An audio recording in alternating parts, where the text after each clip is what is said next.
Good morning.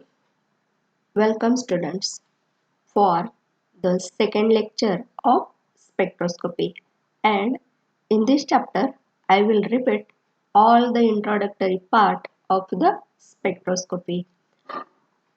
All of you know spectroscopy, it deals with the study of interaction of matter with electromagnetic radiation, and the study of spectroscopy, it involves the understanding of electromagnetic radiation, how it interacts with the matter, and with the help of technique or tools we can understand regarding the structure of organic as well as inorganic compounds, and also we can have the knowledge regarding bond angle, bond energy, bond dissociation, such kind of information with the help of spectroscopy. That's why nowadays spectroscopy, it becomes an important tool in the research field. बावळट Shinku नको. Here again I will explain you the characteristics of electromagnetic radiation. Here the electromagnetic radiation, it has characteristics as wavelength, frequency, velocity, amplitude, and period. Let us see one by one. Here, this is the diagram. It shows the wave, and this is a crest. Here it is a trough. Again, here it is a crest. Here it is a trough. Then the distance between two successive crests, or the distance between two successive troughs, it is called as wavelength, and wavelength, it is denoted by letter lambda. Here lambda, it is the wavelength, and it is the distance between two peaks or two troughs in a wave, and that two troughs, they must be successive. A successive, okay. Then the next characteristic, it is a wavelength frequency. Here frequency of the wave, it is nothing but number of waves per second. That means if we consider any point, and from that point how many waves they passed in 1 second, it is expressed with the help of frequency. Then all of you know the unit of wavelength, it is either centimeter, meter, or angstrom, or micrometer, or nanometer. In spectroscopy, oftenly we express wavelength in nanometer. Remember well. Then the unit of frequency, here it is.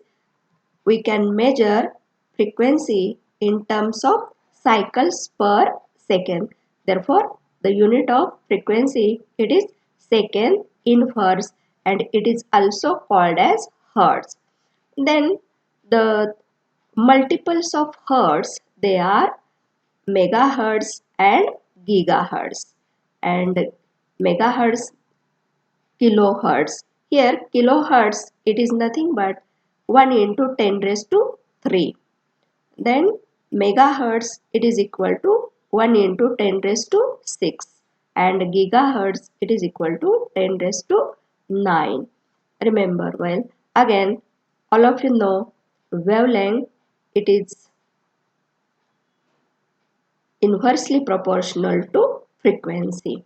Therefore, we can write lambda into frequency, it is equal to velocity of the light, and here the velocity, it is given by the 3 into 10 raised to 10 meter per second.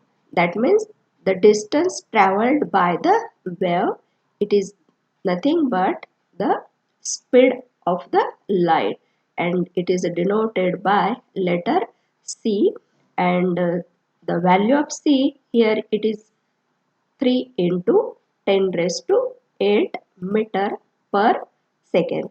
Again, as there is inverse proportion in between the energy and wavelength, the shorter wavelength, greater energy, and as wavelength is greater, less energy is there, and as there is direct proportion in between energy and frequency, greater energy, less frequency, less energy. Remember well. Then all of you know electromagnetic radiation or electromagnetic wave, it is composed by means of two factors. One, it is a electric field, and another it is a magnetic field. And electric and magnetic field, they oscillate perpendicular to each other and again perpendicular to the direction of propagation. And this is the uh, diagram. It clearly depicts the propagation of electromagnetic wave. Remember here, as electric field oscillates, it produces magnetic field, and as magnetic field oscillates, it creates a electric field, that is vice versa. And due to this, the nodes of magnetic field and electric field are at same time here. See here, these are the nodes of magnetic and electric field.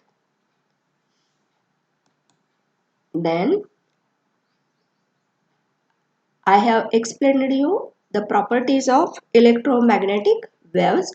Again, I will repeat it.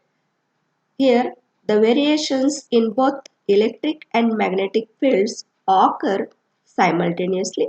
Therefore, they attain their maxima and minima at the same place at a same time. The direction of electric and magnetic fields are mutually perpendicular to each other and as well as to the direction of propagation of wave. And electric field vector E and magnetic field vector B are related by the equation C, it is equal to E0 upon B0. Here this is the E0 component and here it is a B0 component. See, this is a E0 and here it is a B0 value, where E0 and B0 are the amplitudes of the respective fields and C is the speed of light.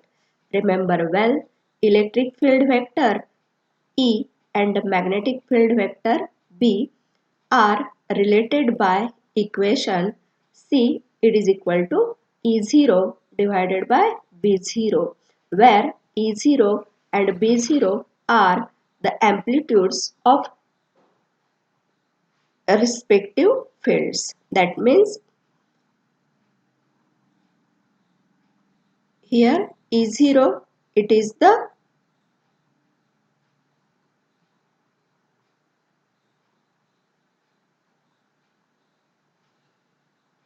E0, it is the electric field amplitude, and B0, it is the magnetic field amplitude. That means a ratio of electric field amplitude by magnetic field amplitude. This ratio, it gives the value of C, and where C, it is the speed of light. Again, in general, how interaction of electromagnetic radiation takes place. Here this diagram, it clearly shows.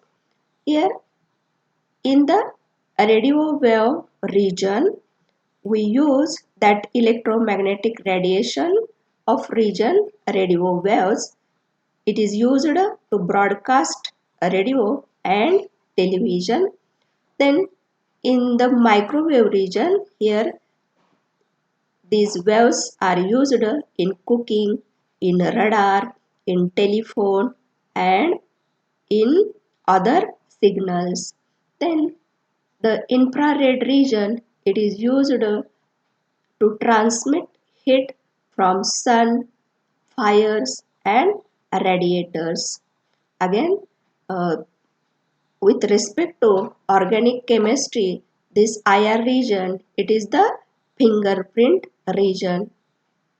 That means this is the important region for the study of organic compounds.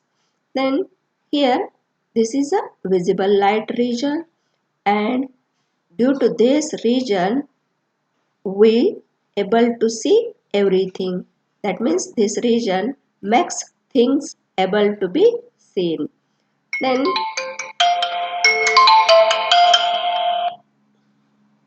here ultraviolet region, here these waves are absorbed by the skin and used in fluorescent tubes, and some ultraviolet rays are dangerous for our skin. Then the X-ray region, it is used to view inside of the bodies, all of you know this, and objects. And the gamma ray region here used in the medicine for killing cancer. This is the types of electromagnetic radiation and their general uses. Then as already I have told you, radio waves, microwaves, infrared rays, visible rays, ultraviolet, X-rays, gamma rays. Here as here visible to ultraviolet, X-rays, gamma rays. These are the shortest wavelength region, and from infrared, microwave to radio, this is the longest wavelength region, and as the wavelength is longer or longest, energy is least, and as wavelength is short, the energy is greater. Remember, and this is a visible region. Then I would like to explain you what is the rigid rotor model or rigid rotator. You all of you know the dumbbell, uh, and the structure of dumbbell, it is two masses connected through a bond length. Suppose, and this bond length is a rigid one, stiff one, or rigid one. There is no change takes place while rotations of this molecule, and such a dumbbell shaped diatomic molecule, it is termed as rigid rotator or rigid rotor, and the rotational motion of rigid rotator model, it takes place as end to end rotation or end over end rotation. Here there is no change in the bond distance takes place while rotations of the molecule occurs. Remember, such a molecule, it is termed as rigid rotator or rigid rotor model. Suppose we have the distance between center of A atom and center of B atom, it is RE, that means equilibrium distance, total bond length, and the distance of a atom from the center of gravity or center of mass point, suppose RA. Here, suppose RA, the distance of a atom from this center of gravity, distance is RA, and the distance of this B point, here it is RB. Then RE, it is equal to RA plus RB. Here, the total bond length or equilibrium distance between A and B atoms, it is equal to RA plus RB. And under the balanced condition, under the balanced condition, the here Ma, it is a mass of A atom, suppose, and Mb, it is a mass of B atom. Then under the balanced condition, we can write Ma into Ra. Here Ma into Ra, it is equal to Mb into Rb. This is the balanced condition of diatomic molecule. And from this, when we put these values in a moment of inertia of this diatomic molecule, we can say that m1 r1 square plus m2 r2 square. It is the moment of inertia. By putting these values in the moment of inertia equation, we can find the distance Ra. It is equal to mb upon ma plus mb into equilibrium distance, that is Re, and Rb, it is equal to ma upon ma plus mb into this equilibrium distance. Here, if you are interested in the derivation of this Ra and Rb, you should follow your book. It is quite simple derivation. Simply you have to put the MARA and MBRB into the your moment of inertia equation. Then the rotational kinetic energy, it is the E kinetic rotational energy. Here it is equal to 1 half MAMB upon MA plus MB into RE square into omega square, where omega square, it is the angular velocity. It is equal to 1 half mu Re square into omega square, and it is equal to 1 half I omega square. It is not important to remember all these equations. You should simply remember that the rotational energy of a diatomic molecule, it is given by 1 half I into omega square, where I, it is the moment of inertia, and omega, it is a angular velocity. And remember that the in case of diatomic molecule, mass, it is replaced by reduced mass, and reduced mass, it is given by Ma into Mb upon Ma plus Mb, and moment of inertia,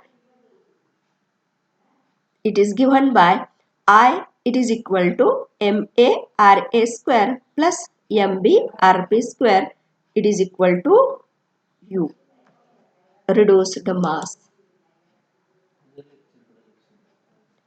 Then the angular momentum, it is given by J, it is equal to I into omega,